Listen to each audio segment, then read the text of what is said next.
Wait, can you hear that? No matter how much I eat, I just can't gain weight. It's the skinny guy rallying cry heard all around the globe. These guys legit believe they are eating a ton and can't figure out why their weight remains stagnant. But when we pull out the calculator and add up all the calories you consume during the day, we end up with 2,200, maybe 2,600 calories, which is nothing for a young athlete who trains hard on the ice and in the gym several times a week. So over the next few minutes, I will walk you through the 5 steps every hockey player who wants to gain lean muscle mass all over your body must follow. Before anything else, the first step is to make sure you're eating in a calorie surplus so that you can build muscle. Without that box checked, nothing I'm going to say after will matter. Here's what you got to understand. For most of us, muscle mass is hard to gain.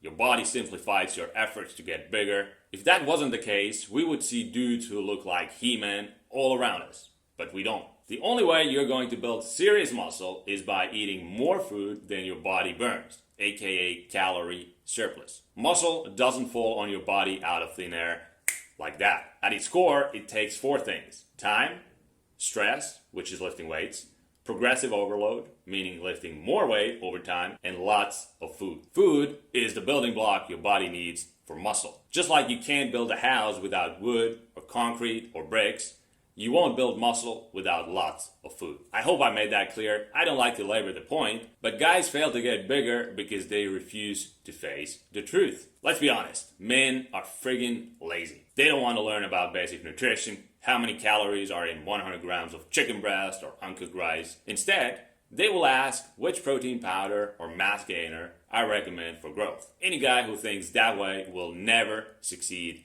in the gym. They are looking for shortcuts that don't exist. If you're not willing to put in the tiniest bit of effort into tracking your food intake, then you're going to keep doing the same stuff you've been doing without any success for years, and you will stay the same size you've always been. With my junior and pro hockey players, the rule is simple. If the scale isn't moving up, you gotta eat more. I have athletes who consume 4,000 or more calories per day in the off season. Some guys have to go above 5,000 in order to grow. That's a lot of food, and eating so much isn't fun anymore. I have several tricks to make it easier, but we're not going to talk about that when you're here eating like a bird. So that's step number 1, track your calories and eat more than you consume. Second thing you must do is make sure you're taking in enough protein. The old guideline of eating 1 gram of protein per pound of body weight still holds true. For a 170-pound athlete, in the ballpark of 170 grams will be enough. Not much more needs to be added to this topic. Next up on the list,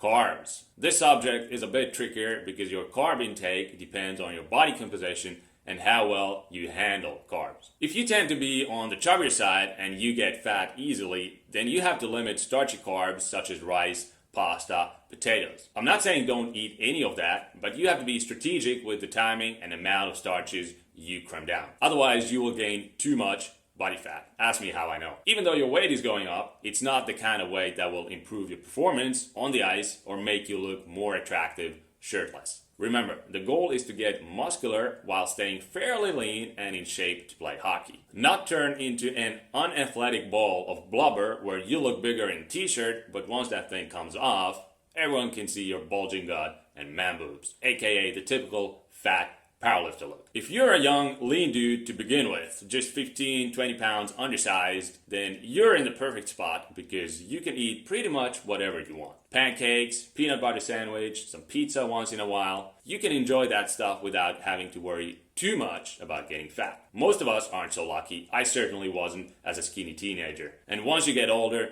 you have even less leeway. If you're the same, then you gotta keep your diet strict. You can enjoy yourself now and then, but those will be special occasions rather than a daily routine. Fourth step, figuring out your fat intake. It's hard to believe, but people still associate eating fat with getting fat in 2022. Dietary fat is necessary for a bunch of things, ranging from brain function to testosterone production. By cutting out fat from your diet, you're not doing any favors for yourself. Fat intake depends on your carb intake in that if you're eating less carbs, you have to get those missing calories that will push you above your daily target from somewhere. Because fat contains 9 calories per gram, while a gram of carbohydrate contains 4 calories, by adding more fat to your meals, you will reach your calorie goal more easily. If your carb consumption is high, 300, 400 grams per day or even more, then you'll want to keep fat intake moderate, because otherwise you will overeat. We want a small calorie surplus of 200 to 500 per day, nothing more. The body can only build so much muscle in a week or month, and if you go overboard with your food quantity, let's say 1,000 calories above your daily maintenance, then you will get fat fast. To give you some clear numbers, fat should account for at least 20% of your total calories. Again, if carbs are on the lower end, fat could end up being at 30, even 40% of your total. There's no one right way to do it. You have to experiment on yourself for months, years really, before you truly get the hang of which macronutrient setup works best for your body. Our fifth and last step is putting all this information into an actionable meal plan. What should you eat day to day and how much to get bigger? I explain it all in detail in my next video. It will show up right here once it's released. Also be sure to check out this video about my #1 breakfast recommendation for hard training athletes. Thank you for watching. If you want more great training and nutrition tips like this, then hit that like button, subscribe to my channel, and I'll see you in the next video.